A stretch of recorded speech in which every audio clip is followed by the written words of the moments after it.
छा को एड़ो एक्टर या एक्ट्रेस है जैसा तव्हां मिलण जा ख्वाहिशमंद आहियो?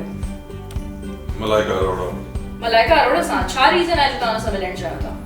She is fitness queen fitness queen and who जेको आहे सो ॾींहों ॾींहुं जेका आहे सो जवान थी वेंदी वञे।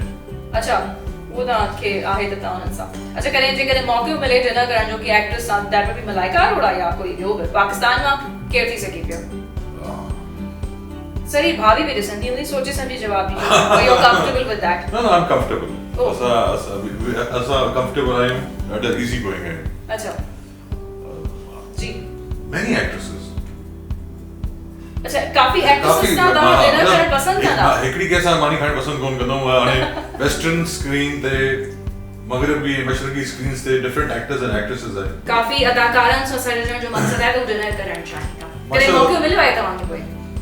मूंखे मौक़ो मिलियो श्रीदेवी सां मिलण जो। अच्छा श्रीदेवी सां कॾहिं मिलिया आहियो? मां ऐं मुंहिंजी वाइफ जेको आहे सो लंडन में वॉक पिया कयूं जस्ट बिफोर शी डाइड असांजी मुलाक़ात थी। जिन एक्ट्रेसेस सां तव्हांखे डिनर करण जो आहे शौक़ वो छो मतलब छो तव्हां करण चाहियो था? Just to get to know them. Okay, जी सेलिब्रिटीज सां सेलिब्रिटी है ना सा But why only actresses? Why not actors? Actors भी आहिनि। But more than them actresses. Daniel Craig आहे हिकिड़ो एक्टर बॉन्ड जेको रहियो आहे डैनियल क्रेग सां मूंखे मिलण जो शौक़ु आहे ऐं अहिड़ा कई सारा